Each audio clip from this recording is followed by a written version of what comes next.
Hello guys, welcome back. Thanks for being here with me. Today we are going to talk about soloing. We're going to talk about how to solo over any song that you'd like. So maybe you know some pentatonic scale shapes, but you just don't know how to apply it and how to actually play it in key with the song. That's fine. Don't worry about it. That's what we're going to talk about today. So let's break down this whole process, and by the end of the video, I promise you'll be able to solo over any song. Okay, let's begin, shall we? Okay, so the first thing you'll need to do is pick whatever song you want to solo over. And then what you'll do is Google what key that song is in. So let's just say the song is in A minor, okay? Now next you'll choose your scale. So get my guitar here.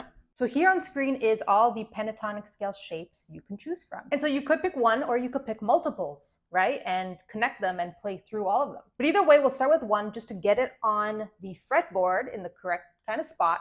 And then you could always add some more later. So let's just pick the G-shaped pentatonic. So we have our key of the song, and we also have our pentatonic scale shape that we will use. So how do we connect the two? Well, the way we do that is by finding the key identifier within the scale shape. So as a little recap, every scale shape, so like the 5 pentatonic scale shapes, all have key identifier notes. And these notes lets you know what key you're playing in. And some people refer to these key identifiers as root notes. I refer to them as key identifiers because it's more descriptive of the purpose it serves. And that applies to every single scale, by the way. You can play the same pentatonic scale shape in every key, whether it's major or minor. All that changes is where the key identifier is in the shape. And if you want to learn more about pentatonic scale shapes and their key identifiers, I'll link a video down below where I go into detail about all of that.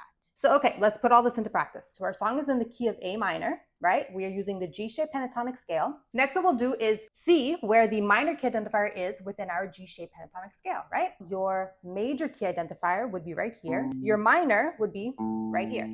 Then we'll find an A note along this string here, because that's where the minor key identifier is in this particular shape.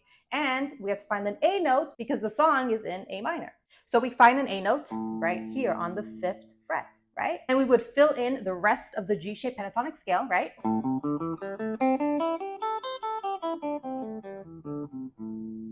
And just like that, you're now playing in the key of the song. And I won't do an actual demonstration just because I don't want to have any copyright issues. But basically, you could just noodle around alongside your song. As a little guide, what I would advise is whenever in the song goes to the home chord, right, which would be your A minor, try to target the A note in your scale. So that would be here, here, and here. And if you want to learn more about how to solo over chord changes, I'll link a video down below where I talk about that if you want to check that out. And so you could just stick to playing this one shape if you wanted to, or you could even connect the other pentatonic scale shapes that would connect to the G shape in the back or the front, right? So this is your G-shaped pentatonic scale, right? So back here, you'd have your A-shaped pentatonic scale, right? And up here, you'd have your E-shaped pentatonic scale.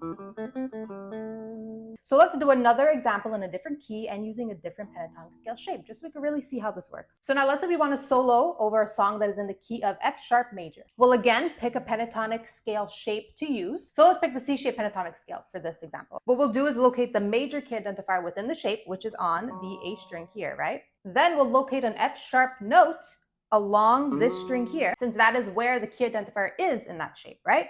And we find one. Oh, I slid right to it by accident. So we found our F sharp note. All we'll have to do is fill in the rest of the C-shaped pentatonic scale. So that looks like this, right?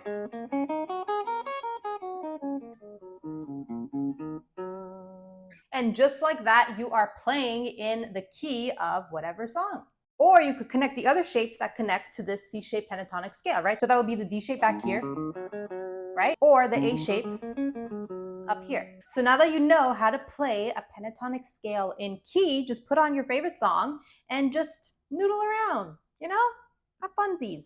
So that's it, guys. That is how you can solo over any song. And also, guys, I want to remind you that I am coming out with an ebook soon with all of these graphs and stuff in it. So you could study scale shapes, chord shapes, where the chord identifiers are, where the key identifiers are, and all of that kind of good stuff. Well, that is it, guys. That is all. Oh my God, I had a dream that I was getting chased by a lizard. Oh, I didn't like that. So I hope that was helpful. And as always, thanks for watching, and I'll see you soon. Okay, bye.